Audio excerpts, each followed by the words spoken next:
नमस्कार, स्वागत है आपका आवाज़ अड्डा में। मैं हूं नीरज बाजपेयी और आज बातचीत थोड़ा इकोनॉमी साइड पे बात करते हैं। कोरोना से संबंधित कई बार हम लोगों ने चर्चा है कि रोज़ इस पर कर रहे हैं और हमारा उस पर फोकस लगातार बना हुआ है, लेकिन आज थोड़ा इकोनॉमी पे, जॉब लॉसेस पे क्या एक और मदद की ज़रूरत है, इस पर बातचीत करेंगे। बातचीत का बहाना इसलिए बन रहा है क्योंकि आज आरबीआई ने अचानक से एक प्रेस कॉन्फ्रेंस की और उसमें कई सारे ऐलान किए और उस ऐलान में दो बड़े ऐलान जिनको अंडरलाइन करना चाहिए। एक तो जो कंपनियां वैक्सीन में काम कर रही हैं, जो कंपनियां सर्जिकल इक्विपमेंट्स में काम कर रही हैं, ऑक्सीजन में, उनके लिए लोन की एक फैसिलिटी प्रोवाइड की। 50,000 करोड़ रुपए का एक इमरजेंसी मेडिकल फंड बनाया जो कि रेपो रेट पे मिलेगा और काफ़ी रियायतों के साथ। तो ये एक कोविड से निपटने के लिए एक बड़ा फंड बनाया गया जो बहुत मददगार होगा फार्मा सेक्टर के लिए, वैक्सीन के लिए। दूसरा ये किया गया कि जो बहुत माइक्रो फाइनेंस कंपनीज़ हैं उनको रिफाइनेंस करने के लिए, उनको पैसे देने के लिए स्मॉल फाइनेंस बैंक को तमाम को एक फ़ंड दिया गया जिसमें कहा गया कि इनको प्राइवेट लेंडिंग की तरह इनको दिया जाए, प्रायोरिटी सेक्टर लेंडिंग की तरह ट्रीट किया जाए। तो ये एक मदद की कोशिश आरबीआई की तरफ से की गई है। तो इसलिए इसी बहाने आज थोड़ा सा चेक करते हैं कि सेकेंड जो वेव है पैंडेमिक की, ये पिछली बार से मेडिकली ज़्यादा खतरनाक है। और कंट्री वाइड लॉकडाउन तो नहीं लगा है, लेकिन बहुत सारे राज्यों में अलग अलग तरीके से रिस्ट्रिक्शंस लगाए गए हैं। कहीं कहीं पे फुल लॉकडाउन भी लगाया गया है या कहीं कहीं पे इतने ज़्यादा लॉकडाउन के as good as full lockdown की तरह मान सकते हैं आप। इसकी वजह से बहुत सारे कामकाज में दिक्कत है। बहुत सारे जो अनऑर्गेनाइज सेक्टर के लोग हैं उनको नौकरियों की दिक्कत आई है। ख़ास तौर पे जो सर्विस सेक्टर है, जैसे होटल है, रेस्टोरेंट्स हैं, या जो डेली वेजेस पे लोग काम करते हैं, जो रिटेल की दुकान, मॉम एंड पॉप स्टोर्स हैं, जो हमारे घर के आसपास छोटी छोटी दुकानें होती हैं, उनको भयानक नुकसान हो रहा है। इसकी वजह से आगे चलते हुए दिक्कत बढ़ सकती है। तो मुद्दा ये है कि क्या हमें एक और बूस्टर डोज की ज़रूरत है? क्या अब सरकार को, जैसे पिछली बार उन्होंने बहुत बड़े पैकेजेस के ऐलान किए, बहुत सारे उपाय किए, तो क्या एक और मदद की दरकार है? क्योंकि अभी जो इनिशियल आंकड़े आ रहे हैं उससे ही मोटा मोटा अंदाज़ा लग रहा है। मैं आपके सामने कुछ आंकड़े रख देता हूँ। एशियन डेवलपमेंट बैंक के आंकड़े मैं कोट कर रहा हूँ, जो आज से करीब 20-25 दिन पहले बताए गए थे कि हमको नुकसान हो सकता है करीब करीब $30 बिलियन का इस पैंडेमिक की वजह से, जो तमाम रिस्ट्रिक्शंस लगाए गए हैं। इसमें खास तौर पे एग्रीकल्चरल, माइनिंग, क्वेरिंग, इन सब बिजनेसेस में करीब करीब $6.5-7 बिलियन का नुकसान होगा। बिजनेस एक्टिविटीज़, खास तौर पे जो ट्रेडिंग एक्टिविटीज़ है, बिजनेस एक्टिविटीज़ है, पब्लिक सर्विसेज हैं, इसकी वजह से करीब करीब $16 बिलियन का नुकसान होगा। और मैन्युफैक्चरिंग और सर्विसेज के हिसाब से $3-4 बिलियन का नुकसान होगा। तो कुल मिला के $30 बिलियन का लॉस। और कल ही S&P की, स्टैंडर्ड एंड पुअर्स की एक रिपोर्ट आई जिसमें कहा गया है कि जो हमारी जीडीपी है उसमें 1% से ज़्यादा की कमी आ सकती है। जो हमारा पहले के प्रोजेक्शंस थे उसमें गिरावट आ सकती है। तो इसी के मद्देनज़र कि क्या हम पहले से उसको प्रिएम्प्ट करके उपाय कर लें या फिर हम इंतज़ार करेंगे कि जब भयानक नुकसान हो जाएगा हम तब आगे बढ़ेंगे। क्योंकि अभी तक कोविड में कोई बहुत रियायत राहत नहीं मिली है। अभी भी स्थिति वैसी है, ऑक्सीजन की कमी है, दवाओं की कमी है, नंबर ऑफ़ केसेस बहुत ज़्यादा कम नहीं हुए हैं, ना ही एक कोई दावे के साथ कह सकता है कि पीक हुआ है। तो आज इसी पे बातचीत करेंगे। और बहुत सारे लोगों को जॉब लॉस भी होना शुरू हो गया है। बातचीत के लिए हमारे साथ जो मेहमान हैं उनसे आपका परिचय करा दें। ज़फ़र इस्लाम है, भारतीय जनता पार्टी के सांसद हैं और साथ ही उनके राष्ट्रीय प्रवक्ता हैं। तो सरकार की तरफ से क्या उपाय हो सकते हैं उनसे पूछेंगे। इसके साथ ही निरंजन हिरनदानी साहब हैं, जाने माने उद्योगपति हैं और एसोचैम के प्रेसिडेंट हैं, तो उद्योग संगठन की तरफ से, और खुद भी एक बड़े बिजनेसमैन हैं। तो उनकी क्या दिक्कतें और वो क्या ऑब्जर्व कर रहे हैं उनसे समझेंगे। रजनीश गोयनका जी हैं, जो चेयरमैन हैं एमएसएमई फोरम के। एमएसएमई जो बहुत छोटी छोटे कंपनीज होती हैं जिनको हम स्मॉल एंड मीडियम एंटरप्राइजेस कहते हैं, उस संगठन के चेयरमैन हैं, तो उनसे वहाँ की स्थिति समझेंगे। साकेत मिश्रा जी हैं, इन्वेस्टमेंट बैंकर हैं, इकोनॉमिस्ट हैं और पब्लिक पॉलिसी ध्यान रखते हैं। साथ ही के यतीश राजावत जी हमारे साथ हैं, जो अक्सर पब्लिक पॉलिसी पे काफ़ी कुछ लिखते रहते हैं। तो आप लोगों से बातचीत होगी। आप सबका बहुत बहुत स्वागत है। निरंजन सर, सबसे पहले आपके पास आते हैं। जो इस समय की तस्वीर है, पहले जो मैंने अभी एडीबी के आंकड़े दिए, कल स्टैंडर्ड एंड पुअर्स के आंकड़े भी आए जिसमें कहा गया कि जीडीपी में 1-1.25% तक की गिरावट देखने को मिल सकती है। इनिशियल एस्टिमेट है, आगे का भी स्थिति का और पता नहीं है। लेकिन अनऑर्गेनाइज सेक्टर में, इनफॉर्मल सेक्टर में रिटेलर्स के संगठन बड़े बड़े आंकड़े दे रहे हैं कि उनको नुकसान हो रहा है। मैं समझना चाहता हूं कि पहले तो आप मुझे ये बताएं कि कितनी स्थिति खराब है अभी इस समय, और उसके बाद फिर इस पे उपायों पे बातचीत होगी।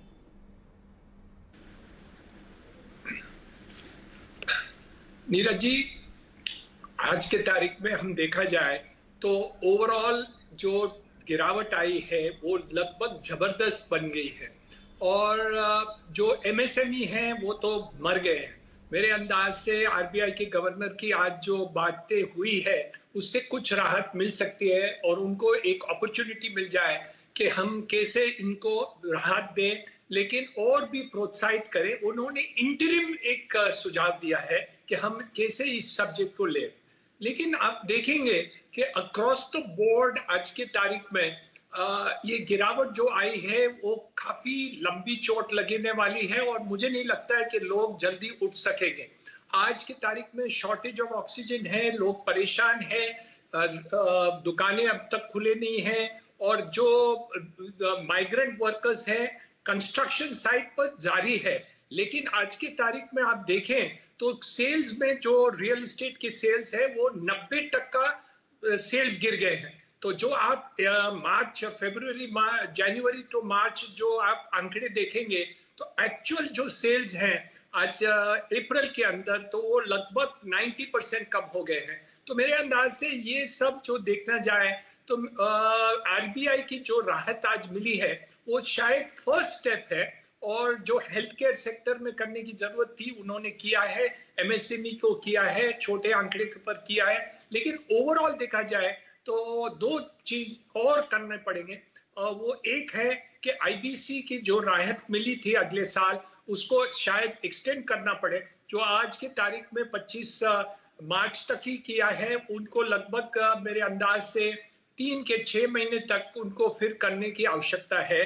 सेकेंड, जो होटल इंडस्ट्रीज हैं जैसे और वर्कर्स की इंडस्ट्रीज हैं उनको भी कैसे राहत हम दें, उनको अपने सुझाव मिलना चाहिए। और मेरे अंदाज से नेक्स्ट मंथ में जो आईपीसी का मीटिंग होगा शायद उसमें ये सब बातें चलेंगी, और वो देखना चाहते हैं, गवर्नर साहब ये देखना चाहते हैं कि इसका ओवरऑल इफेक्ट क्या होगा।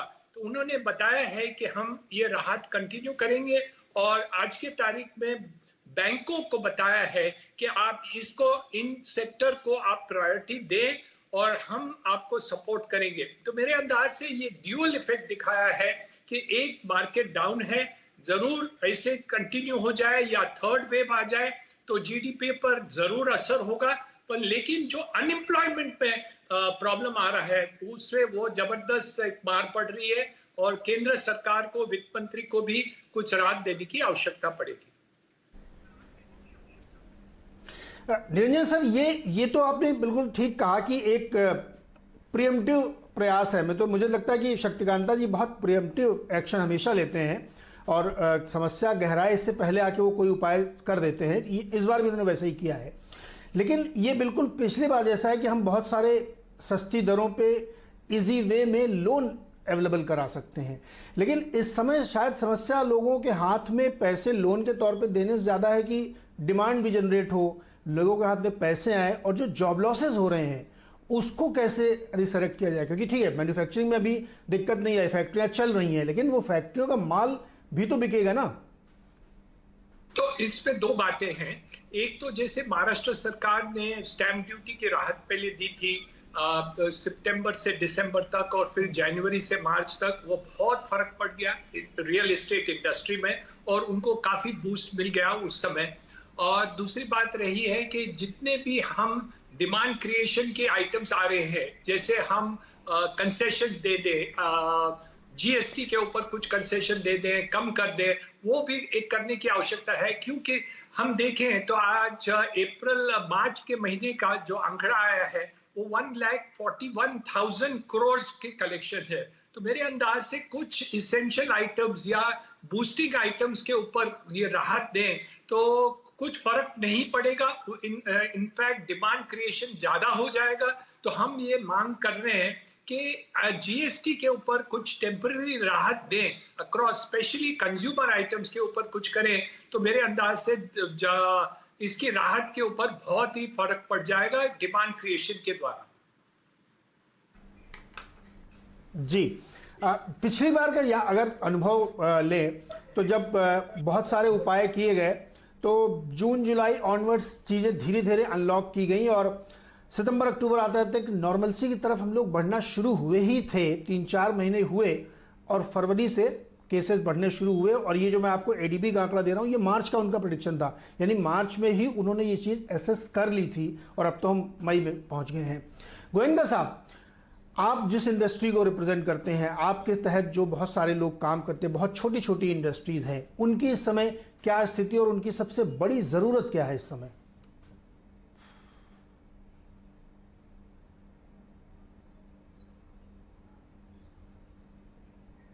देखिए, मैं थोड़ा सा पॉजिटिव नोट में बात करूंगा।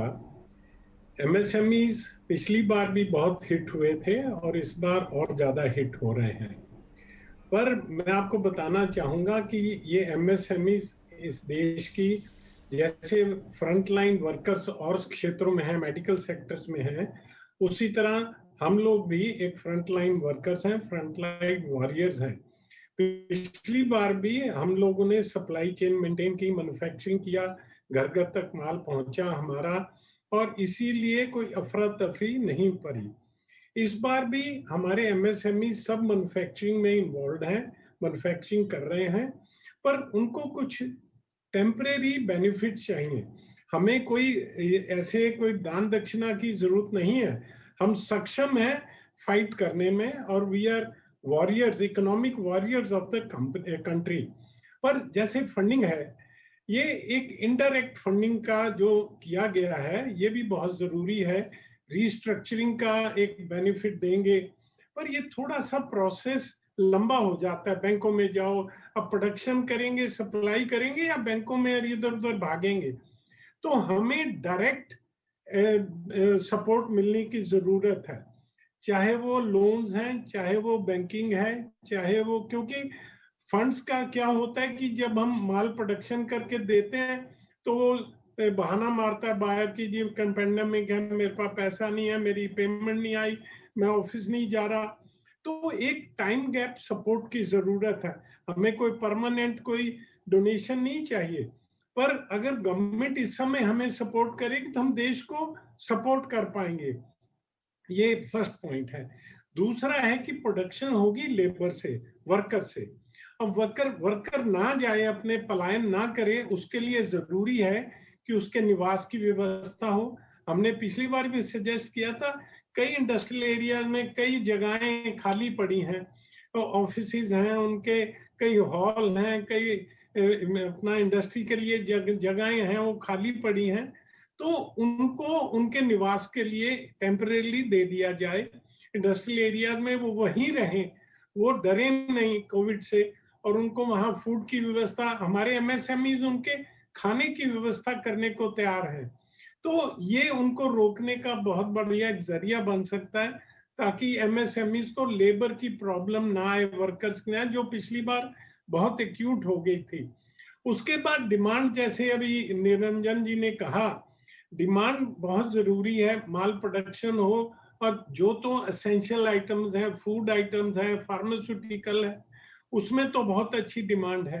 पर दूसरे और भी हमारे एमएसएमई मैन्युफैक्चरर्स हैं जिनको मार्केट चाहिए, डिमांड चाहिए, सेल चाहिए, ताकि पिछली बार काफी पीपी किट्स बनाई, कितना कुछ सामान बनाया, जैसे ये हुआ उसके बाद माल अटक गया। तो इसमें भी गवर्नमेंट को थोड़ा देखना चाहिए कि एमएसएमई से बाइंग की जाए, उनको टेंडरों के प्रोसेस में, जेम के प्रोसेस में, उस प्रोसेस में कुछ जो बायर प्रोक्योरमेंट एजेंसियां, उनको कुछ लिबर्टी दी जाए कि वो डायरेक्ट एमएसएमई से बाय करें, और एमएसएमई उनको अपनी प्रोडक्शन कैपेसिटी दें और उनको वहां से कुछ गवर्नमेंट की मार्केट, क्यों government is a very big buyer today in this pandemic. हर बार करोड़ों मास्क खरीदती है, करोड़ों पीपी किट्स खरीदती है। एक आप ये कह रहे हैं कि पैसे और लोन मिलना एक बात है, लेकिन चूंकि आगे जाते हुए माल फंस जाता है या पेमेंट रुक जाता है या बायर की तरफ से बहुत सारी समस्याएं आती हैं, एक इसको दुरुस्त किया जाए, दूसरा प्रैक्टिकल अप्रोच लेते हुए गवर्नमेंट को इसमें अब आगे आना चाहिए। जफर इस्लाम, दो लोगों को आपने सुना, निरंजन जी को सुना और गोयल जी को। अब शायद सरकार की तरफ से भी एक पहल की ज़रूरत महसूस हो रही है इस बार भी। ठीक है, लॉकडाउन के पक्ष में आप लोग नहीं हैं, लेकिन अब शायद आगे आके आपको ये काम करना पड़े, क्योंकि थ्योरेटिकली बहुत अच्छा लगता है कि देखिए सस्ती दरों पे प्रायोरिटी सेक्टर लेंडिंग पे हमने लोन की व्यवस्था करवा दी, आरबीआई ने ऐसा ऐलान कर दिया, लेकिन ग्राउंड पे इसका इम्पैक्ट बहुत लैग से, बहुत देर से या कई बार नहीं भी होता है। तो क्या सरकार कुछ इस दिशा में सोच रही है इन लोगों की समस्याओं को एड्रेस करने के लिए? देखिए नीरज जी, जो सरकार का अप्रोच है पिछले मार्च से देखिए, बहुत प्रोएक्टिवली स्टेजेस में, एक साथ नहीं, बहुत बड़े मैसिव अनाउंसमेंट नहीं, बस स्टेजेस में, जैसे आत्मनिर्भर पैकेजेस का अनाउंस किया, जाहिर है उस वक्त की समस्याओं को समझ के जो सही डिसीजन था वो लिया सरकार ने, और छोटे छोटे डिसीजन लिए। आगे आने वाले के दिनों में भी मैं आपको पहले से बता देता हूँ, सरकार एक साथ कोई बड़ा डिसीजन नहीं लेगी। सरकार डिसीजन लेगी, जरूरत पड़ने पे हर वो डिसीजन लेगी सरकार, जिससे कि जो इकोनॉमी में जो गति जो चाहिए वो गति रहे। लॉकडाउन बिल्कुल नहीं होगा, लॉकडाउन कंट्री वाइड लॉकडाउन नहीं होगा, उस वक्त मजबूरी थी, उस वक्त वो हमें पता नहीं था कि हम किस चीज से डील कर रहे हैं।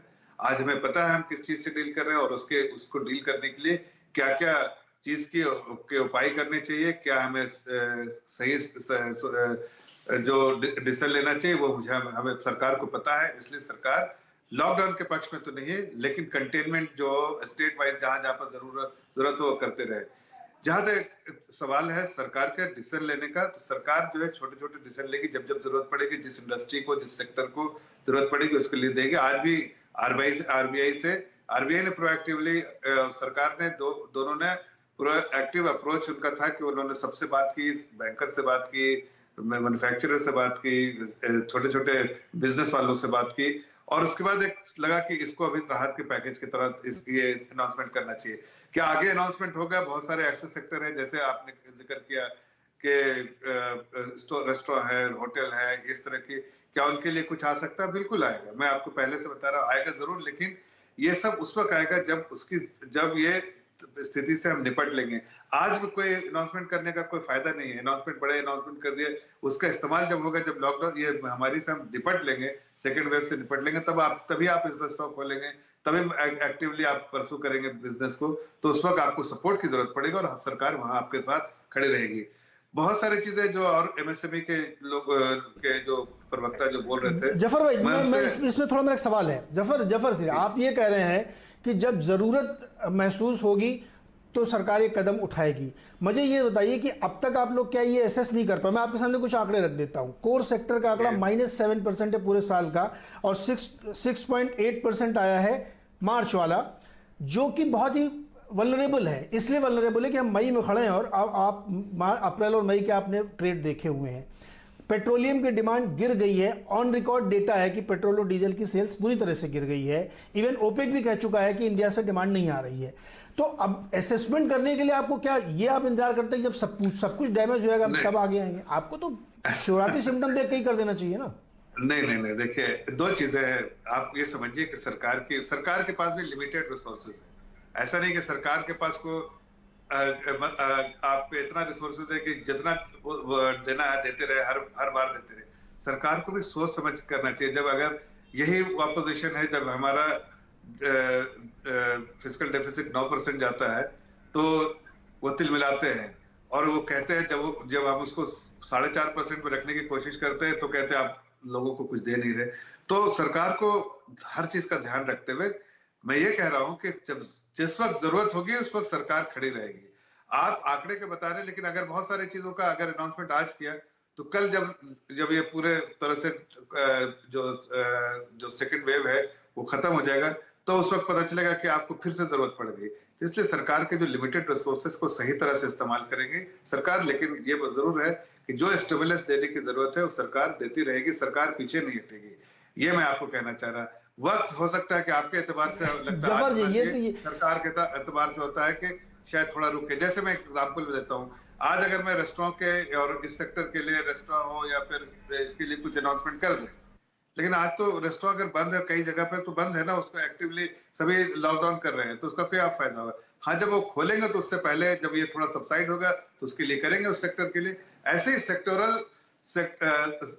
जो सपोर्ट है वो सरकार की तरफ से आएगा। अगर आत्मनिर्भर पैकेज को भी आप एग्जामिन करेंगे तो हमने सब सेक्टर के लिए सपोर्ट जफर इस्लाम देखिए क्या है, जॉब मार्केट जो होती है ना, जफर इस्लाम सुनिए ना, जो सर्विस सेक्टर है हमारा हिंदुस्तान का, जहाँ पे होटल या रेस्टोरेंट या ऑर्गेनाइज सेक्टर की या एसएमई सेक्टर में जो लोग काम करते रहते हैं, वहाँ पे परमानेंट डैमेज हो जाता है बहुत सोचने विचारने में। आप जो कुछ बातें कह रहे हैं ये सुनने में बहुत अच्छी लगती हैं और ये सही है, इसमें कोई गलत नहीं है। हम सोच रहे हैं, हम एसेस कर रहे हैं, जरूरत लगी। सर ये तो मदरहुड स्टेटमेंट है, जरूरत पड़ेगी तो मैं ऐसा नहीं कह रहा हूं। लेकिन अब 2-3 महीने हो गए हैं उस स्थिति से। नहीं मैं कहाँ कर रहा हूँ, मैं तो ये कह रहा हूँ। अच्छा निरंजन जी, आपको इस स्टेटमेंट को सुन के कोई भरोसा जग रहा है क्या? निरंजन जी एक मिनट रुकिए ना, जफर साहब। निरंजन जी। हाँ जी, जो जफर साहब कहे वो बात सही है। जफर साहब कह रहे हैं कि जब जरूरत आएगी तो हम करेंगे। अब मैं समझ रहा हूँ कि क्या अभी जरूरत नहीं है क्या इतने जॉब? सर देखिए जफर भाई एक मिनट सुन लीजिए ना, निरंजन जी बोलने दीजिए। 10 करोड़ के आसपास परमानेंट जॉब लॉसेस हो चुके हैं। इस महीने का भी 8% के आसपास अनएम्प्लॉयमेंट का डेटा सामने है। आज की तारीख में देखेंगे संतुष्ट हैं आप सरकार का जवाब सुन के? जहाँ मेरे अंदाज से बहुत ही नुकसान हो गया है। जैसे आप देखेंगे travel, tourism, hotels, restaurants, aviation, इस सब को अभी राहत नहीं देंगे तो वो सब आईबीसी में चले जाएंगे। तो मेरे अंदाज से ये जो एक्सटेंशन पीरियड है वो करने की आवश्यकता है कि आप आईबीसी का पीरियड तो एक्चुअली एक्सटेंड करने की आवश्यकता है, नहीं तो ये सब जो फोरक्लोज हो जाएंगे, क्योंकि as per banking norms compulsory उनको फोरक्लोज करना पड़े, क्योंकि वो आज राहत और एक्सटेंड नहीं कर सकते। इसलिए जो इंस्टीट्यूशंस को आज बंद है या नहीं चल रहे हैं, वो छोटे हो, बड़े हो, मीडियम हो, एमएसएमई हो या बड़े हो, ये जो सेक्टर्स के प्रॉब्लम्स है, मेरे अंदाज से जफर साहब आप जो बता रहे हैं वो सही है। अगले साल भी वित्त मंत्री ने स्टेजेस पर कर दिए थे, लेकिन उन्होंने आईबीसी का राहत एकदम बिगिनिंग के अंदर दे दी थी कि वो 6 महीने के अंदर आप आईबीसी को एक्सटेंड किया।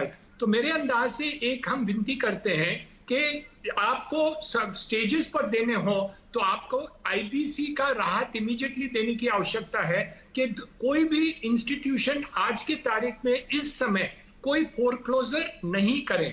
तो क्या हो जाएगा कि उनको राहत भी मिल जाएगी, और जब आपको ये फर्दर बेनिफिट देना है खुलने के समय, तभी आप उनको वो फायदा दे सकते। मैं एक मिनट 10 सेकंड लूंगा, मैं सिर्फ इतना। देखिए जो नीरज जी जिस तरह से आपने पेश की हमारी बात को, वो तोड़ मरोड़ के की, ये मैं नहीं चाहता था आप पेश तरह, इसलिए मैं आपको रोक रहा था। आप लोगों के दिमाग में गलतफहमी फैला दे रहे हैं। मैंने ऐसा नहीं कहा, मैंने कहा सरकार बिल्कुल एक्टिवली मॉनिटर कर रही है। सुन लीजिए, फिर से ध्यान से बोल रहा हूँ, एक्टिवली मॉनिटर कर रही है। मैं ये नहीं कह रहा हूं कि कल कुछ अनाउंसमेंट नहीं हो सकता या कल नहीं हो, कल होगा, बट ये मैं जरूर कह सकता हूं कि सरकार एक्टिवली मॉनिटर कर रही है। और जिस वक्त जैसे आप कह रहे हैं कि किसी चीज का डेडलाइन है, तो उससे पहले जरूर सरकार कोई फैसला लेगी जिससे कि राहत मिलेगी। मैं ये आपको आश्वासन दिलाना चाह रहा हूं कि सरकार का जो तंत्र है वो शांत नहीं बैठा हुआ है, वो सब तरह से मैं बात करके आपसे बोल रहा हूं कि वो एक्टिवली मॉनिटर हर चीज को, छोटी छोटी चीज, और जितने रिप्रेजेंटेशन है वो रिप्रेजेंटेशन भी सरकार के पास, सरकार जो रेगुलर कॉल करके रिप्रेजेंटेशन जितनी आ रही है उसको बात भी कर रहे हैं, उनके फीडबैक ले रहा है। जैसे निरंजन जी आपने भी फीडबैक जरूर दिया होगा, वैसे बहुत सारे लोगों ने फीडबैक दिया होगा। और फिर आप जैसे लोग निरंजन जी जब आप ऐसे डिस्कशन करते हैं, इसका जो जिस्ट होता है वो भी लोगों के पास पहुंचता है, और फिर उस पर काम जो है सही संज्ञान लेते हुए, सही फैसला लेते हुए जो सही राहत होगी जरूर दिया जाएगा। मैं आपको आश्वासन दिलाना चाहता हूँ। इसे पॉजिटिव फ्रेम में रखिए, आप इसको नेगेटिविटी मत जी। नहीं जफर साहब ने देखिए कितना बढ़िया जवाब दिया कि हम बहुत नजर बनाए हुए हैं। सर मैं तो आपने जो कहा मैं उसको इंटरप्रेट कर रहा हूं कि हम नजर बनाए हुए हैं और हम पक्का इस पर कोई एक्शन लेंगे। अब इसके अंदर ये भी शामिल है कि हम अगले 1 घंटे में एक्शन ले सकते हैं और हम अगले 1 साल में ले सकते हैं। क्या मतलब देखिए क्या जबरदस्त शब्दों का खेल है ये। साकेत मिश्रा जी, एसएमई कह रही है, एमएसएमई कह रही है और निरंजन सर कह रहे हैं कि इमीडिएट एक्शन की ज़रूरत है, लेकिन जफर साहब कह रहे हैं कि हम नज़र बनाए हुए हम करेंगे। आप लोग इतना नेगेटिव क्यों सोच रहे हैं? आप संतुष्ट हैं इस परिस्थिति से? मैं आपके सामने आंकड़े पहले रख चुका हूं कि एडीबी ने अपना अनुमान सामने रख दिया कि $30 बिलियन का नुकसान होगा। अलग अलग राज्यों के अलग अलग नुकसान के आंकड़े आ चुके हैं। एसएनपी ने अपना घटा दिया जीडीपी का आंकड़ा, 9.8% बोल रहे हैं वो, 11 से घटा दिया उन्होंने। केयर रेटिंग पहले ही घटा चुका है और उसने बता दिया है। अब इस परिस्थिति में जो जफर साहब कह रहे हैं आप उससे संतुष्ट हैं क्या? देखिए नीरज जी, मैं थोड़ा विवादित शायद बात करूंगा कि मेरे हिसाब से इस समय स्टेज वाइज सरकार को देखना पड़ेगा। इस समय जो आदमी ऑक्सीजन का सिलेंडर खोज रहा है या बेड खोज रहा है, वो with all due respect to any कम बिजनेस, वो अपना घर खरीदने नहीं जाएगा, होटल में खाने नहीं जाएगा। तो इसलिए मेरे हिसाब से सरकार को स्टेज वाइज तो देखना पड़ेगा ही, क्योंकि इस समय सबसे ज़रूरी है कि जो आदमी भूखा मर रहा है उसके पास कुछ खाने के लिए पैसा मिले। और जैसा गोयनका जी कह रहे थे कि डिस्ट्रिक्ट लेवल वगैरह पे ज़रूरत है कि पलायन ना हो, लोगों के लिए अरेंजमेंट किया जाए जिससे एम्प्लॉयमेंट और मैन्युफैक्चरिंग चलता रहे। मेरे हिसाब से इस समय IGST या GST के कट्स वगैरह आर नॉट द आंसर, क्योंकि कल अगर कट या स्टैम्प ड्यूटी कट अगर कल हो जाता है, उससे केवल सरकार के रिसोर्सेज कम होंगे, उससे किसी आदमी का पेट नहीं भरेगा और उससे कल डिमांड नहीं बढ़ेगी। कल मैं मकान खरीदने नहीं जाऊँगा। इस समय ज़रूरत है जो आज किया है कि फर्स्ट स्टेज में उन्होंने जो दिया है कि जिससे कि कम से कम हेल्थ इंफ्रास्ट्रक्चर इम्प्रूव हो। इसके बाद मेरे हिसाब से पर्सनली ज़रूरत है डिमांड बढ़ाने के लिए कि डायरेक्ट पैसा लोगों के हाथ में जाए। वो केवल दो तरीके से हो सकता है, या तो डायरेक्ट बेनिफिट ट्रांसफ़र हो, जो थोड़ा बहुत पैसा जो कि ऑलरेडी सरकार देती है, उसके साथ साथ ये श्योर किया जाए स्पेशली MSME वगैरह को कि अगर वो लोगों को मान लीजिए तनख्वाह दे रहे हैं और सब लोग काम पे नहीं आ रहे हैं, तो उस तनख्वाह का थोड़ा सा कॉम्पनसेशन मिल जाए। मेरे हिसाब से उस तरह से डिमांड बढ़ाने की ज़रूरत है, ना कि दूसरी साइड से राहत दे करके कि इंडस्ट्री का प्रॉफिटेबिलिटी चेंज हो। इस समय ज़रूरत है लोगों को स्वास्थ्य की। हाँ, 3 महीने बाद जब हम लोग को सिलेंडर मिल जाएंगे, जब होपफुली ये वायरस के ऊपर भी कंट्रोल आ जाएगा, वैक्सीनेशन बढ़ जाएगा, जैसे खुलेगा तब स्पेसिफिक इंडस्ट्री बेस्ड सपोर्ट की ज़रूरत होगी, वो दी जा सकती है। तो मेरे हिसाब से देखिए, आप जो कह रहे थे हो सकता है 1 घंटे 2 घंटे या कल में हो जाए कुछ, पर मेरे हिसाब से डिमांड चलाने के लिए इस समय ज़रूरी है कि जो कॉमन आदमी है, लोअर मिडिल क्लास है, गरीब है, अनऑर्गेनाइज सेक्टर है, उसके पॉकेट में सिक्योरिटी के लिए थोड़ा पैसे की जरूरत है। आप ये कह रहे हैं कि कैश ट्रांसफर किया जाए? कैश ट्रांसफर हो या आप MSME को सपोर्ट करिए डायरेक्ट ट्रांसफर से, कि वो पेरोल का जैसे मदद होती है तो पेरोल का मान लीजिए 20% सब्सिडी दी जा सकती है MSMEs को, क्योंकि जो पहले कहा ये तो सर आप बहुत बड़ी बात करें। इन्होंने तो पिछली बार भी नहीं किया था, ये तो पिछली वेव 1 में भी नहीं हुआ था। वेव 1 में क्या हुआ था, मुफ्त में अनाज दिया गया गरीबों को, और इस बार भी 3 महीने के लिए अभी कर दिया गया, कुछ दिन पहले ही फैसला लिया गया है। लेकिन मैं आपकी एक बात से सर क्वेश्चन कर रहा हूं मैं आपको। आप बिल्कुल सही कह रहे हैं कि इस समय जिसको ऑक्सीजन सिलेंडर लेना है वो मकान नहीं खरीदेगा, लेकिन ऑक्सीजन सिलेंडर लेने के लिए, रेमडेसिविर का इंजेक्शन लेने के लिए जो कि ब्लैक में 40,000 का मिलता है, फेयर प्राइस 3,000 का है, दवाएं खरीदने के लिए, इलाज कराने के लिए पैसे की मुझे ज़रूरत है, और मुझे ये भरोसा नहीं कि मेरी नौकरी है कि नहीं है, तो पैसा तो मुझे चाहिए सर। आप कैश ट्रांसफ़र करके दे दें, या आप जैसा भी आप कह रहे थे कि हमारी नौकरी बरकरार है, मैं ऑफिस नहीं जा रहा तब भी मुझे सैलरी मिलती रहे, ये तो करना ही पड़ेगा। इधर से करिए या उधर से करिए, साइकिल जो बना वो उसका एक सिरा आपको पकड़ना, आप चाहे जहां से पकड़ लीजिए। तो बेहतर यही है कि मेरा पर्सनल मानना यह है कि हमेशा डायरेक्ट ट्रांसफ़र हो, जो कि जिनको ज़रूरत है उनको मिले, वो ज़्यादा ज़रूरी है रादर देन इनडायरेक्ट 3 स्टेजेस के साथ पहुँचे। और जो आपने दूसरी बहुत बड़ी बात कही, रेमडेसिविर वगैरह की जो शॉर्टेज है, इस समय सबसे ज़रूरत की जो सरकार की रिसोर्सेज हैं वो इस्तेमाल हो, जिससे कहीं से भी सप्लाई आए और इस समय सप्लाई मिलनी शुरू हो, जिससे लोगों की जान बचे। जान बचेगी, सिक्योरिटी मिलेगी, एम्प्लॉयमेंट मिलेगा, तो डिमांड बढ़ेगी अपने आप। अगर जान की सिक्योरिटी नहीं होगी तो और कुछ नहीं होगा मेरे हिसाब से। नहीं, डेफिनेटली ये तो सबसे बड़ा मुद्दा, पिछले मैं 16 घंटे की डिबेट इसी पे कर चुका हूँ। जफर भाई छोटा जवाब दिए, उसके बाद यतीश जी और हिरंजन के पास चलता हूँ। बोलिए जफर जी, क्या कहना चाह रहे हैं? साकेत जी जो कह रहे हैं कि देखिए वो सरकार के लिए भी, सरकार के को भी ध्यान में रख के कोई डिसीजन या सुझाव देना पड़ेगा कि सरकार के पास कितना रिसोर्सेज है, क्या वो पेरोल का 20% डायरेक्ट कंपनियों को दे सकते हैं, कितने दिन के देना चाहिए, या कुछ बेनिफिट है।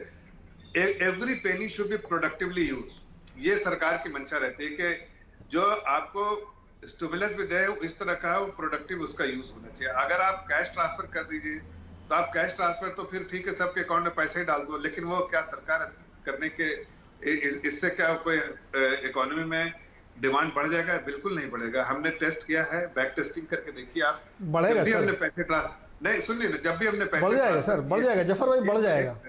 एक मिनट सुन तो लीजिए साहब, आपको मैं आपको जो डेटा दे रहे हो तो भी देख लीजिए कि पिछले बार हमने जो पैसा दिया था, बैंक अकाउंट से पैसा निकलता ही नहीं है, बैंक में ही रह जाता है अकाउंट में पैसा। और वो पैसा जो है सर किसको दिया आपने पैसा, मुझे बताइए, आपने किसको पैसा दिया? आपने जिसको हमने सारे 6,000 रुपए वो किसानों को मिलता है, किसानों को दिया, कौन से वो भी किसानों के रहा। अकाउंट में पैसा ब्लॉक पड़ा हुआ है? आपने पैसा दिया कहाँ सर? पैसा कहाँ दिया कैसे आपने? नहीं बात, हमने कैसे नहीं दिया आपको? कैसी बातें कर रहे हैं? हमने सबको, जितनी भी महिलाएं हैं सबके अकाउंट में 500 रुपए डाला कि नहीं? हमने 6,000 रुपए डाला किसानों के। आपको लगता है वो 500 रुपए अकाउंट में पड़ा हुआ है? बिल्कुल पड़ा हुआ था, इसलिए मैं कह रहा हूँ आप सोच रहे डिमांड पड़ेगा, नहीं पड़ा हुआ है सर। अब आप सुनिए सर, इसका काउंटर सुन लीजिए। आप एक साल आपने कहा कि पैसे डायरेक्ट देने से कोई फायदा नहीं होता है।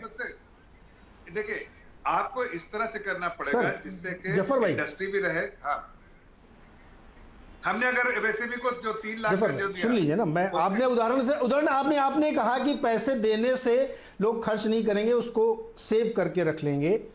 अब मैं उसको उदाहरण आपको अमेरिका से देता हूं। अमेरिका में अभी $1,400 की चेक मिल रही है और 50, अरे सर नहीं, आपने कहा उससे कुछ होता नहीं है। मैं उससे कंपेयर नहीं कर रहा हूं सर। अरे जफर भाई, बात तो सुनो ना पूरी आप पहले। नहीं, 1000 उदाहरण नहीं, आप ये कह रहे हैं कि उससे फर्क नहीं पड़ता है। फर्क पड़ता है सर। जब आप मुझे पहली चेक देते हैं तो मैं उसको बैंक में जमा करता हूं क्योंकि मुझे डर लगता है भविष्य के लिए, लेकिन अगर आप मुझे दोबारा चेक देंगे तो मैं खर्च करूंगा। ऐसा नहीं होता कि हमको पैसा मिले हम खर्च ही नहीं करेंगे। आपने कहा कि कहीं फर्क नहीं पड़ता, इसलिए मैंने आपको उदाहरण दे दिया। वहां की इकोनॉमी रोबस्ट बन चुकी है इस समय कैश ट्रांसफर की वजह से, और यह भी सच है कि वहां बहुत पैसा अभी भी लोगों के अकाउंट्स में भी है जो कि आगे खर्च होगा। तो ये एक तरीका हो सकता है, आप नहीं कर रहे वो अलग बात है, लेकिन ये वर्क करता है सर। पहली चेक सेव करके रखता है आदमी रेनी डेज के लिए, लेकिन दूसरी चेक तीसरी चेक जब आने लगती तो खर्च करता है। यतीश जी, क्या ये जो परिस्थिति है इस समय, इसमें एक साकेत जी का व्यू है कि पहले हम सेव करें लाइफ लोगों की, फिर थोड़ा धीरे धीरे सेक्टोरली मदद करें। मैंने कहा कि भाई सेक्टोरली मदद इसलिए भी करिए क्योंकि मैं तो अपनी लाइफ सेव करने के लिए भी मुझे पैसे चाहिए। आपकी इस पूरी तस्वीर जो अभी तक की चर्चा आपने 4 लोगों की सुनी, क्या व्यू बन रहा है? नीरज जी देखिए, जो व्यू बन रहा है वो सेक्टरल, तो हर सेक्टर ये कह रहा है कि हमें जरूरत है पैसे की। पैसे मांगने के लिए सरकार से कोई भी सेक्टर मना नहीं करता, और आप जानते हैं कि जब माहौल आता है तो जीएसटी कम कर दीजिए या टैक्स रेट कम कर दीजिए या कोई और सब्सिडी दे दीजिए। लेकिन मैं आपका ध्यान बताना चाहता हूं इनफॉर्मल सेक्टर पे, जो 80 to 85% एम्प्लॉयमेंट जनरेट करता है, जिसके अंदर फार्मर आता है, कंस्ट्रक्शन वर्कर आता है, स्ट्रीट वेंडर आता है, डोमेस्टिक वर्कर्स आते हैं। इनकी तादाद वो है जो साकेत जी कह रहे थे कि इनके पास अब इतना पैसा भी नहीं है कि वो दवाई खरीद सके। तो इनको अभी इस समय डायरेक्ट एड की जरूरत है। पिछले साल सरकार ने 5,000 करोड़ का एलोकेशन किया था स्ट्रीट वेंडर्स के लिए, जिसको देना था, लेकिन उसका सिर्फ 40% दे पाए क्योंकि प्रॉपरली उसको एन्यूमरेट, क्लासिफाई और डिस्पर्स नहीं किया गया। अब जरूरत यह है कि आप जानते हैं कि पलायन जहां जहां जिस जिस स्टेट में लॉकडाउन हुआ है वहां पे पलायन शुरू हो गया है और ये स्ट्रीट वेंडर्स वापस चले गए। पंजाब, हरियाणा, मध्य प्रदेश, पंजाब और हरियाणा में लॉकडाउन है तो किसानों की खरीद बंद हो गई है। 15 मई तक खरीद होनी थी गेहूं की, वो बंद हो गई, यानी कि किसान बेच नहीं सकता आप मंडी में, चाहे प्राइवेट हो चाहे पब्लिक। तो अब इस लार्ज पॉपुलेशन का, जो आपका मतलब 40% है पॉपुलेशन का, जो गरीब है, जिसकी आय रुक गई है, इसको आपको डायरेक्टली अभी इसी समय हेल्प करनी पड़ेगी। मनरेगा का एलोकेशन बढ़ाना पड़ेगा तुरंत, और उसमें जैसे कि पहले होता था कि इंतजार हुआ करता था कि प्रोजेक्ट बनेगा, फिर प्रोजेक्ट इंप्लीमेंट होगा और फिर पैसे खाते में जाएंगे। इस प्रक्रिया को उल्टा करना पड़ेगा और पैसे को पहले भेजना पड़ेगा बैंक अकाउंट में, क्योंकि जो एग्रीकल्चर वर्कर है या लैंडलेस लेबर है या लैंडलेस फार्मर है, वो अभी दुविधा में। जो कंस्ट्रक्शन वर्कर है, क्योंकि कंस्ट्रक्शन बंद हो रहा है, सिर्फ सरकारी कंस्ट्रक्शन हो रहा है, कंस्ट्रक्शन वर्कर आपका सेकंड लार्जेस्ट कंपोनेंट है इनफॉर्मल वर्कर्स का, उसको अब रियायत चाहिए। कंस्ट्रक्शन कंपनीज को रियायत चाहिए होगी शायद, लेकिन इतनी नहीं चाहिए जितनी उसको चाहिए कंस्ट्रक्शन वर्कर को, जिसकी आय 5,000 6,000 रुपए महीना होती है। वो अपनी देखभाल नहीं कर सकता। कंपनी तो फिर भी कुछ हद तक अपनी रिजर्व पे चल सकती, लेकिन कंस्ट्रक्शन वर्कर नहीं चल सकता। उसी तरीके से जो डोमेस्टिक वर्कर्स हैं, आप और हमारे घर में जो डोमेस्टिक वर्कर काम करते हैं, उनकी आय खत्म हो गई। तो ये सारे जो लोग हैं ये इनफॉर्मल वर्कफोर्स में आते हैं। इनकी तादाद 80% है, यानी कि ये बल्क है हमारी इकोनॉमी का। ये कॉर्पोरेट सेक्टर से तिगुना एम्प्लॉयमेंट देते हैं। इसमें सिंगल पर्सन एंटरप्राइज है, यानी कि माइक्रो एंटरप्राइज है, जो 5 लोगों से कम एम्प्लॉय करती हैं, जो रजिस्टर्ड भी नहीं जी। है। तो इन पे फोकस बहुत ज्यादा जरूरी है। और जरा इन दोनों सेक्टर पे एक ब्रॉडर पर्सपेक्टिव ले ले, फिर आपके पास आते हैं। यतीश जी, एक बार जरा कंस्ट्रक्शन पे मैं जरा ब्रॉडर पर्सपेक्टिव ले लूं। हाँ, क्योंकि हीरानंदानी जी हमारे साथ हैं। हीरानंदानी जी, आप कंस्ट्रक्शन में बड़े प्लेयर हैं और इस सेक्टर की जो हालत इस समय है वो भी आपने थोड़ी सी बताई। यतीश जी, 1 मिनट रुकिए। यतीश जी, कि ये जो परिस्थिति बन रही है यहाँ पे, उसमें बहुत ज़्यादा दिक्कतें आ रही, क्योंकि लेबर्स कुछ जगहों पे चले गए हैं, कुछ जगहों पे ये कहा गया है कि जो लोग अपने कंस्ट्रक्शन साइट पे ही उनको रोक सकते हैं वो लोग रोक लें और उनको काम कराएं। लेकिन जैसा कि यतीश जी कह रहे हैं कि बड़ी संख्या में लोग इसमें काम करते हैं और वो अगर चले गए या उनका काम रुक गया, उनके पास पैसे नहीं आए, तो ये फिर समस्या डिमांड के तौर पे भी सामने आएगी, अनएम्प्लॉयमेंट के तौर पे भी सामने आएगी, और ये स्प्रेड होके रूरल इलाके और टियर 2 टियर 1 सिटी में जाए, क्योंकि ये लोग वहीं से बिलोंग करते हैं। इनकी इनकम का एक मेजर पार्ट वहाँ भी जाता है। हीरानंदानी जी, कंस्ट्रक्शन सेक्टर की हालत पे। माइग्रेंट्स वर्कर्स की जो परवानगी अभी दी है कि वो कंस्ट्रक्शन साइट का काम जारी रहे, उसके हिसाब से हमने कंस्ट्रक्शन वर्कर्स को काफ़ी राहत दी ली, क्योंकि वो काम जो इन साइट वर्कर्स है, जो वहीं मकान में रहते हैं या वहीं काम करते हैं, उनको एक राहत दी हुई है कि वो काम कंटिन्यू कर सके। तो मेरे अंदाज से ये बहुत ही फर्क पड़ गया है। जो अगले साल में लॉकडाउन हुआ था, तब उन्होंने ये कंस्ट्रक्शन वर्कर को पहले परवानगी नहीं दी थी, और मेरे अंदाज से वो अनुभव से पता पड़ा है। इसलिए जो माइग्रेंट रिवर्स माइग्रेशन हुआ था अगले साल में, इस साल नहीं हुआ है। एक माइनर रीत से कुछ माइग्रेंट वर्कर्स चले गए हैं जो अलग अलग सेक्टर में से गए हैं, वो कंस्ट्रक्शन सेक्टर में नहीं गए, और मेरे अंदाज से इसके कारण कंस्ट्रक्शन सेक्टर की जो ऑनगोइंग वर्क्स है, जैसे रोड्स हैं, हाईवेज है, नेशनल हाईवेज है, हमारा क्रॉस हार्बर ब्रिज है, रियल इस्टेट है, हाउसिंग है, उसमें कंटिन्यू।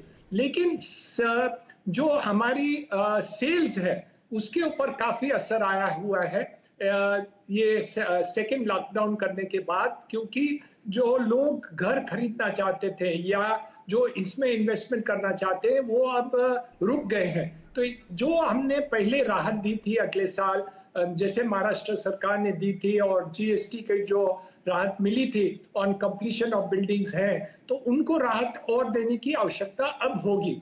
तो ये स्टेज वाइज दे सकते हैं या बाद में दे सकते हैं, तो फिर वो डिले हो जाता है सेल्स के बारे में। तो मेरे अंदाज से जितने जल्दी से वो कर दें, मैं समझता हूं कि प्रायोरिटी है जान और उसके बाद जहान है। और जो आज ऑक्सीजन की प्रॉब्लम्स है या दवाइयों की प्रॉब्लम्स है या हॉस्पिटल्स के प्रॉब्लम्स है, हमने काफ़ी रफ्तार से मुंबई शहर में हमने इनको, ये जो बेड्स के हैं और ऑक्सीजन के हैं, उन्होंने को हमने काफ़ी सॉल्व कर दिया है। और मैं समझता हूँ दिल्ली सेक्टर को मुंबई का अनुभव लेके वहाँ भी उसी जो माध्यम से हमने किया है, क्लियर कट किया है, और हॉस्पिटल्स के अरेंजमेंट्स किए हैं, सेंटर्स के अरेंजमेंट किए हैं, ऑक्सीजन के अरेंजमेंट किए हैं, वो दिल्ली में भी करना चाहिए। तो जैसे हमारे काफ़ी हॉस्पिटल्स में हम PSA ऑक्सीजन मैन्युफैक्चरिंग के प्लांट्स लगा रहे हैं, हॉस्पिटल टू हॉस्पिटल भी लगाना शुरुआत की है। तो ये जान की बात डेफिनेटली पहले है, लेकिन हमें ये सोच विचार करना है कि ये जहान की बात जो है उसको भी हम आज से ही विचार कर दें या तैयारी कर दें या ऐलान कर दें इसके बारे में, तो फ्यूचर पे हम सबकी तैयारी रह जाएगी। और जो हम 10% ग्रोथ विचार किए थे और एम्प्लॉयमेंट को फिर वापस लाने में विचार किए थे, उसका एक मास्टर प्लान बनाने की आवश्यकता है कि हम ये बता सके और इमीडिएटली ये सेकेंड लॉकडाउन के बाद हम इसको राहत दे सकें। जी बिल्कुल सही पॉइंट है यहीं पे कि जान है तो जहान है, लेकिन जान और जहान दोनों रहेंगे, क्योंकि जहान मतलब रिसोर्सेज होंगे तो ही जान बचेगी। और इस समय तो रिसोर्सेज की इतनी क्राइसिस है कि बेड, ऑक्सीजन, दवाएं, इंजेक्शन, वैक्सीन, बहुत केओटिक सिचुएशन है। एक छोटा सा मुझे यहाँ ब्रेक लेना है, ब्रेक से लौट के आके इसी विषय को आगे बढ़ाएंगे और थोड़ा और डीप समझेंगे कि एग्जैक्टली इस समय क्या करना चाहिए। क्योंकि ये बात सही है कि आपको हॉस्पिटल चाहिए, जान बचनी चाहिए, लेकिन उसके लिए भी तो रिसोर्स चाहिए। तो वो जिनको लेना है और जिनको देना है, दोनों के एक प्लेटफॉर्म पे आना पड़ेगा एक सोच के साथ। और ये अनयूजुअल टाइम है, यहाँ पे आप यूजुअल अनाउंसमेंट या यूजुअल तरीके से देखेंगे, करेंगे, ऐसा होता रहा है, ये नहीं। ये शायद आपको out of the box thinking का समय है। ब्रेक के बाद इसकी बात करेंगे।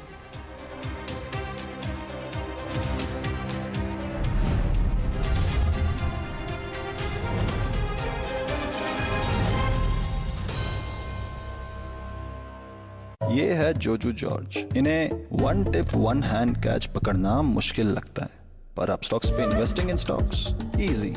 अब स्टॉक्स स्टार्ट करके देखो। Investment in securities market are subject to market risks. Read all the related documents carefully before investing. दवाइयों पे सेविंग्स पॉसिबल ही नहीं है। पॉसिबल है। नेटमेट्स ऐप देता है बेस्ट ऑफर्स और MRP पे 20% तक की सेविंग्स। नेटमेट्स, इंडिया की अपनी फार्मेसी। स्वागत है आपका ट्रेडर्स हॉटलाइन में। शेयरों से जुड़े हर सवाल का मिलेगा जवाब। क्या करना चाहिए, प्रॉफिट बुक करो कि होल्ड करना चाहिए? डेफिनेटली कोई भी अपसाइड आती है तो इनको एक प्रॉफिट बुक करके चलना चाहिए। एफएनओ में क्या पोजीशन लें, होल्ड करें या बेच दें? अगर हमें नजदीक का ट्रेनिंग स्टॉप लॉस मिलता है तो हम होल्ड करने की सलाह देते हैं। मैं नहीं समझता कि ये सही समय है अभी एग्रेसिव होकर लॉन्ग पोजीशन बनाने का। स्टॉक्स से जुड़े आपके हर कंफ्यूजन का वन स्टॉप सॉल्यूशन।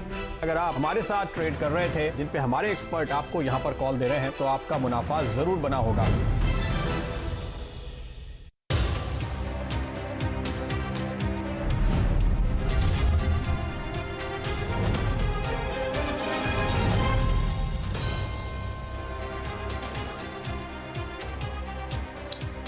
स्वागत है एक बार फिर से आपका आवाज अड्डा में। और आज चर्चा हो रही है इकोनॉमी की कि देश में जो नौकरियों की क्या हालत है, छोटे उद्योग, बहुत छोटे सूक्ष्म उद्योगों की क्या हालत है और कहाँ किसको कितनी ज़्यादा मदद देने की ज़रूरत है। गोयल साहब, आपने पहले वक्तव्य में कहा था कि आपको डायरेक्ट कुछ ऐसी मदद मिले जिससे राहत मिले।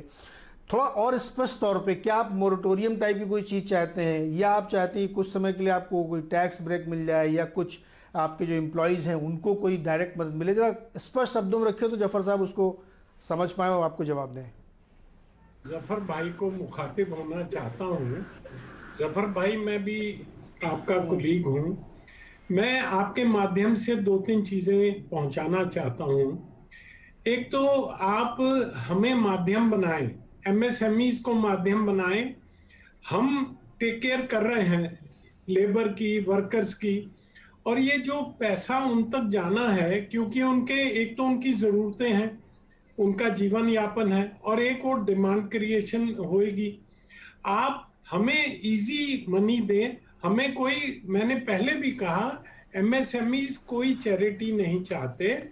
हमें आप एक तो हमारे माल की पेमेंट मिल जाए इमीडिएटली, जो हमारी पेमेंटें रुकी हुई हैं वो मिल जाए, हमारा माल खरीदा जाए, सरकार खरीदे, हमारी माल की डिमांड हो, और वो हमारी और रॉ मटेरियल आने में हमें दिक्कतें ना हो लॉकडाउन के कारण या किसी कारण, तो हम ये प्रोडक्शन चेन जो है वो चालू रखेंगे।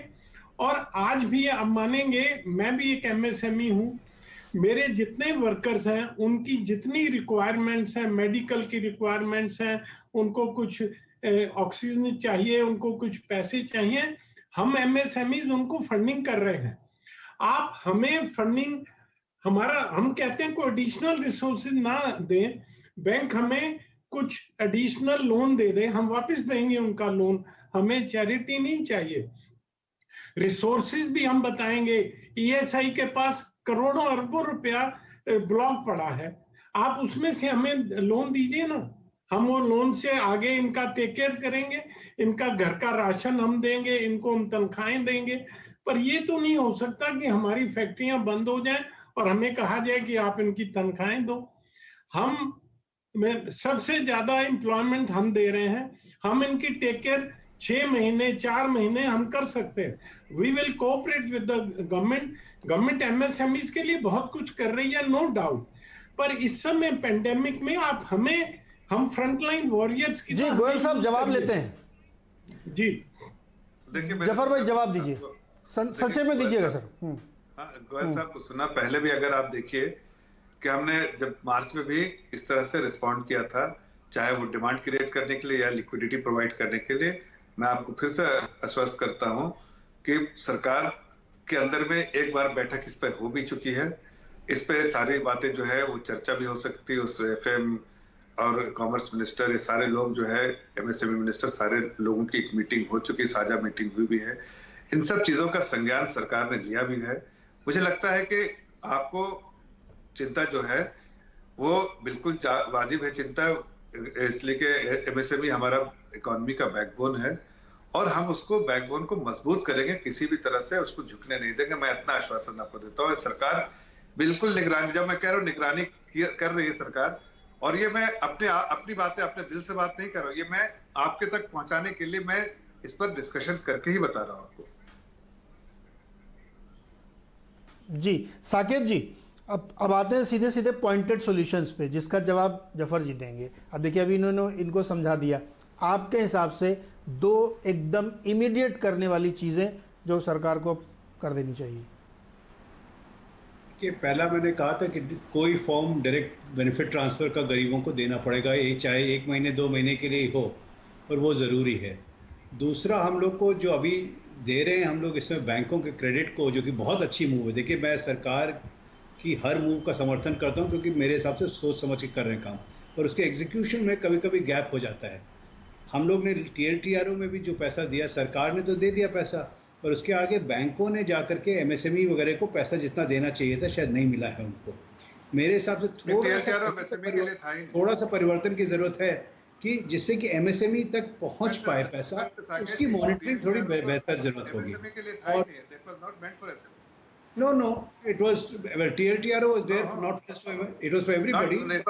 It was not meant for, no, I think that you must read the guideline. It was never meant for MSME. MSME, they were separate. It was meant to support the economy in terms of credit provision. Enough of it will go down, and that is not the fault. That's not the fault of the government. No, I'm not saying that's the fault of the government. I'm only saying that to the extent that credit should flow, perhaps, is not happening. The third thing that I would recommend is कि अगर कहीं पे हो, हम लोग जब बना रहे हैं इस समय हॉस्पिटल, थोड़ा सा सोच ये कर सकते हैं कि इमीडिएट हेल्थ क्राइसिस के लिए जो रिटायरीज हैं या ट्रेनीज हैं, जो कि ऑलरेडी सरकार कर रही है जगह जगह पे, इसको थोड़ा फास्ट स्केल पे करके जो नए हॉस्पिटल्स वगैरह की इंफ्रास्ट्रक्चर क्रिएशन हो रही है, वहाँ पे स्टाफिंग वगैरह की जो इशू है उसको भी थोड़ा अगर रिजॉल्व किया जाए, तो उससे भी एक्चुअली छोटे गाँव छोटे शहरों में लोगों को वार्ड बॉय हो, नर्सेज हो, उनको नौकरी मिल सकती है, और साथ साथ जो स्वास्थ्य व्यवस्था है उसमें भी इम्प्रूवमेंट हो सकता है। तो थोड़ा सा जो नीरज जी ने पहले कहा कि थोड़ा सा आउट ऑफ द बॉक्स सोच करके, क्योंकि देखिए रास्ता सही चल रहा है, I have no doubt about that, पर थोड़ा सा परिवर्तन की ज़रूरत है कि नए out of the box ideas करके, जिससे इंफ्रास्ट्रक्चर तो बने पर साथ साथ उसमें जो लोग की ज़रूरत है, जिससे लोगों को बेनिफिट मिल सके तुरंत, both in form of employment as well as people's health, वो सब कर सकते हैं। बाकी सब मेरे हिसाब से stage wise is the right answer, क्योंकि एक बार में नहीं कर सकते हम लोग। देखिए मैं इस पे जवाब दूंगा नीरज भाई। जफर भाई इसका जवाब दीजिएगा। हाँ, डीबीटी भी तो आप मान नहीं रहे, डीबीटी तो आप कर ही नहीं रहे, जबकि 2-3 महीने के कर सकते हैं आप। मैं कोई अथॉरिटी नहीं मान नहीं रहा हूँ, लेकिन मैं जो एक आप सबकी ओपिनियन ले रहे हैं, मैं भी अपनी ओपिनियन दे रहा था कि that may not be the right approach at this point of time, but सरकार है, वो जो फैसला लेगी। लेकिन मैं 1-2 बातें कहूंगा साकेत जी को, जो साकेत जी ने कहा।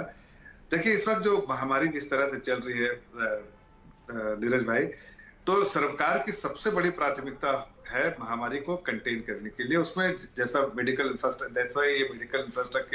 इंफ्रास्ट्रक्चर के लिए भी जो आज राहत का और जो भी सपोर्ट का जो पैकेज अनाउंस किया आरबीआई ने, लेकिन मैं कह रहा हूँ कि वो इस महामारी को थोड़ा सा सबसाइड करेगा, इसलिए कि आज कोई भी पैकेज आप अनाउंस करेंगे, लेकिन लोगों का जहन जो है, एज ही राइटली सेड, कि लोगों का जहन जो है वो सीधा रहेगा बीमारी पे, कि ऑक्सीजन मिला कि नहीं, तो ये मिला कि नहीं, तो वो है जो हॉस्पिटल में चाहिए जो वो सब चीजें है कि नहीं। इसलिए सरकार अभी प्राथमिकता सरकार की वही है कि पहले ये मेडिकल के इश्यूज, जो कोविड के इश्यूज, उसको रिजॉल्व किया जाए और उसमें सरकार पूरे जितना जो सरकार का तंत्र है सब उसमें लगा है, जाहिर है। लेकिन जब ये डील कर रहे हैं तो ऐसा नहीं कि सरकार जो आंखें बंद कर चुकी है बाकी चीजों में। सरकार की प्राथमिकता इकोनॉमी भी है, जॉब भी है, जॉब क्रिएशन, जॉब रिटेंशन, दोनों सरकार की प्राथमिकता है। प्लस जो कैपिटल इनफ्लो जो आना है सरकार के देश में, उसकी भी चिंता है। प्लस जो ओवरऑल एनवायरनमेंट जो है कंड्यूसिव होना चाहिए, इसलिए सरकार ने भी एक कोई अपने लिए टारगेट रखा है कि $5 ट्रिलियन इकोनॉमी बनानी है। और अगर $5 ट्रिलियन इकोनॉमी बनानी है तो एक सर्टेन CAGR से जो है इकोनॉमी को ग्रो करना चाहिए। तो वो सारी चीजें सरकार के दिमाग में है। अब यह है कि सरकार के पास रिसोर्सेज, ये बात समझना पड़ेगा, रिसोर्सेज भी लिमिटेड है।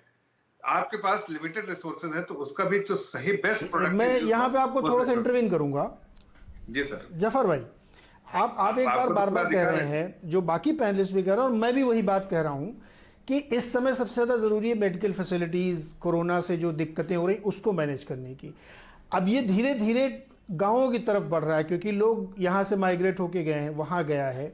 अभी तक केंद्र सरकार की तरफ से कोई एक प्लान मेरे सामने नहीं रखा गया कि इसको कंटेन करने के लिए नेशन वाइड सेंट्रल प्लान क्या है। हर राज्य, हर जिला, हर DM अपने अपने हिसाब से सब मैनेज कर रहे हैं।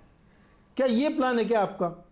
ये मैं आपकी आलोचना कर रहा हूं कि आप एक सेंट्रलाइज प्लान क्यों नहीं रख रहे हैं? अभी कल को जब गांव में स्थिति खराब होगी तो वहां कैसे ऑक्सीजन पहुंचेगी, वहां कैसे रेमडेसिविर पहुंचेगी, वहां कैसे RT-PCR होगा? कोई प्लान बनाया आपने क्या? देखिए, सरकार के पास कॉम्प्रहेंसिव प्लान तो है, एक्सपर्ट कमेटी है, वो एडवाइस कर रही है और सरकार उसके आदेश अनुसार जो सही है वो फैसला ले रही है। अब ये बात है कि हर स्टेट को भी, और चूंकि हर स्टेट की हेल्थ जो है स्टेट की रिस्पॉन्सिबिलिटी है, स्टेट सब्जेक्ट है, जाहिर है सेंटर से जो सपोर्ट चाहिए स्टेट को सपोर्ट जो है प्रोवाइड किया जा रहा है। लेकिन जो स्टेट के पास अपनी रिसोर्सेज जितने हैं उससे जो वहाँ के जो स्टेट एडमिनिस्ट्रेशन है उसको बनाना है ये प्लान कि कैसे ये सारी चीजें हैं। सरकार का काम था, अगर ऑक्सीजन की बात करें तो एलोकेशन करना सरकार का, सपोर्ट जो सिस्टम जो बाहर से आ रहा है उसको जो जिस स्टेट को बेस्ड ऑन जितनी जो संक्रमित लोग हैं उसके हिसाब से वहां सपोर्ट पहुंचाना, ये सरकार जो सपोर्ट कर रही है। लेकिन ये स्टेट एडमिनिस्ट्रेशन को करना है कि किस जगह पर कंटेन करना है, किस जगह पे राहत देना है, किस जगह पर आपको सपोर्ट करना है, कहीं चाहे कोई भी तरह का डिसीजन, ये उनका काम है और उनको लेना चाहिए। सेंटर जो है मॉनिटर कर रहा है और सब जो भी सपोर्ट जफर भाई, सपोर्ट नहीं जफर भाई, इससे मैं टोटली डिसएग्री इसलिए करता हूं कि ये समस्या पैन इंडिया है। गांव में, शहरों में, दिल्ली में, मुंबई में, बेंगलोर में, सब जगह एक साथ फैल रही है, बहुत तेजी से फैल रही है। अब इसको आप 20 लोगों के डिस्क्रिप्शन पर नहीं छोड़ सकते कि बेंगलोर के लोग ऐसा सोचते हैं तो वो वैसा कर लें, लखनऊ वाले वैसा सोचते हैं तो वो वैसा कर लें, मुंबई वाले ऐसा। नहीं समझिए सर आप, ये एक सीरियस चैलेंज है।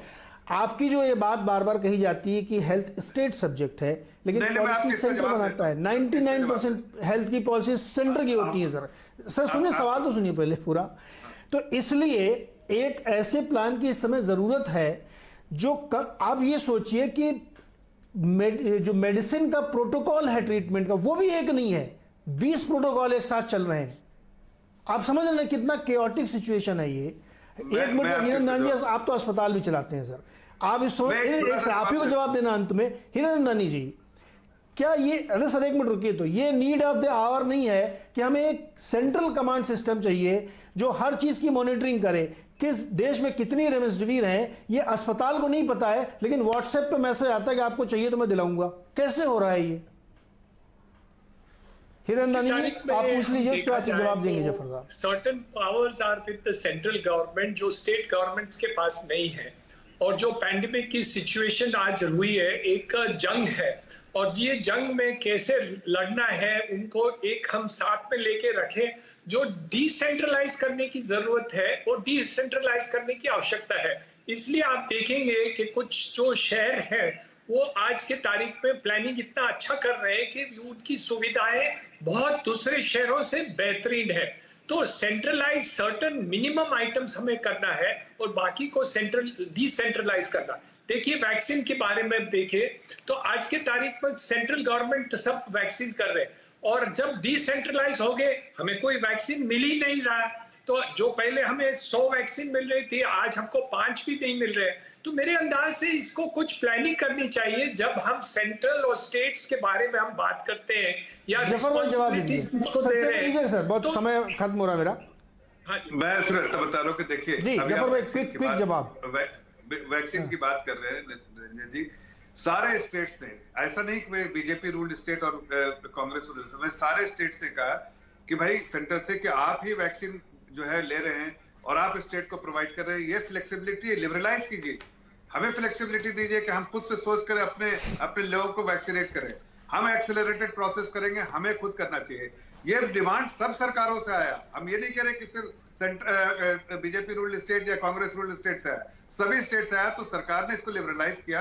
50% जो है प्रोडक्शन, पहले पूरा 100% प्रोडक्शन स्टेट को जा रहा था, अब 50% प्रोडक्शन सरकार लेके सेंट्रल गवर्नमेंट स्टेट को दे रही, 50% है, फ्लेक्सिबिलिटी दे दिया भाई, लिबरलाइज आप ये है, मार्केट है। आप नहीं जफर साहब जो देखिए मैं समय खत्म हो रहा है सर, एक सेकंड रुकना पड़ेगा आपको, यहाँ पे फिर गड़बड़ है सर। एक मिनट रुकिए, पहले सुन लीजिए। निरंजन जी आप कह रहे हैं डॉक्टर, आप हॉस्पिटल चलाते हैं, मैं आपको एग्जांपल देता हूं कि अपोलो हॉस्पिटल, उसने बहुत तेजी से काम किया। अपोलो हॉस्पिटल ने जितना सोर्स किया है वो स्टेट गवर्नमेंट नहीं कर पाई। उसके पास जितना आज वैक्सीन है, जितना उसने प्रोक्योरमेंट की पॉलिसी बना के 8 महीने तक काम किया। नहीं जफर साहब रुकिए सर, अरे सर गलत उदाहरण दे रहे हैं आप जफर साहब। नहीं सर रुकिए, समय मेरा खत्म हो रहा, ये आप गलत उदाहरण कोट कर रहे हैं। वही अपोलो हॉस्पिटल की संगीता, अरे सुनिए ना सर आप एक मिनट, अपोलो हॉस्पिटल की संगीता रेड्डी जी 4 बार ट्वीट कर चुकी कि मेरे यहाँ ऑक्सीजन नहीं, मेरे यहाँ रेमडेसिविर नहीं है, मेरे यहाँ टोसिलाजुमाब नहीं है। क्या बात कर रहे हैं आप, बड़ा अच्छा मैनेज कर लिया उन्होंने, कुछ मैनेज नहीं किया है। दूसरा सुनिए आप, स्टेट गवर्नमेंट को लिबरलाइज करने का कोई लाभ नहीं है जब प्रोडक्शन नहीं है सर, जब वैक्सीन का प्रोडक्शन नहीं है, लिबरलाइज करने का कोई फायदा नहीं कि आपने उनकी जिद के लिए कर दिया, वैक्सीन नहीं है, क्या मतलब हुआ उसका? जब वैक्सीन है नहीं तो लिबरलाइजेशन करने का क्या मतलब हुआ? एक मिनट सुनिए, मैंने आपसे कहा था कि मैं वैक्सीन के बारे में आपसे बात कर रहा था, आप अभी ऑक्सीजन पे चले गए, ऐसे आप ड्रामेटाइज मत कीजिए। हमने वैक्सीन के बारे में मैं सारी व्यवस्था बता रहा हूं सर, कोई सर सुनिए ना, सेंट्रलाइज सिस्टम नहीं है, मैं उदाहरण दे रहा हूं ना आपको जफर भाई। नहीं जफर भाई, इसमें कोई लॉजिक आपका चलेगा नहीं। अगर एक हॉस्पिटल कह रहा है कि मेरे यहाँ ये चीज नहीं है, एक अस्पताल में मुझे अगर रेमडेसिविर नहीं मिल रही है और व्हाट्सएप पे कोई आदमी मुझे दिला रहा है, तो ये सिस्टमिक प्रॉब्लम है सर, इसको रिकॉग्नाइज करिए आप। अगर आपको पता है ना कि 2 ही लोग वैक्सीन बना रहे हैं, वैक्सीन है नहीं, हमने लिबरलाइज कर दिया, ले लो, कहां से ले लेंगे भैया? अरे ये तो बड़े भाई, आप सेंट्रल गवर्नमेंट बड़े भाई की तरह होती है, उसको पता है नहीं माल, जबरदस्ती ने लिबरलाइज कर दिया। चलिए सर, अभी आज का समय खत्म हो रहा है, ये चर्चा अभी और चलेगी, इकोनॉमी में भी चलेगी, ऑक्सीजन पर भी चलेगी, लेकिन मैं फिर कह रहा हूं कि एक सेंट्रल कमांड की जरूरत है जो पूरे देश में कम से कम बेसिक हेल्थ इंफ्रास्ट्रक्चर को मैनेज करे। इस समय केवल मैं दूर से मॉनिटर करता रहूंगा तो सर इससे काम नहीं चलेगा, और 20 राज्य अपने अपने हिसाब से करेंगे तो सब फिर अपना अपना देखते रहेंगे, ये शायद मेरे ख्याल में ठीक नहीं है। बहुत बहुत शुक्रिया आप सब लोगों को हमारे साथ जुड़ने के लिए। देखते रहिए सिंधी से आवाज़।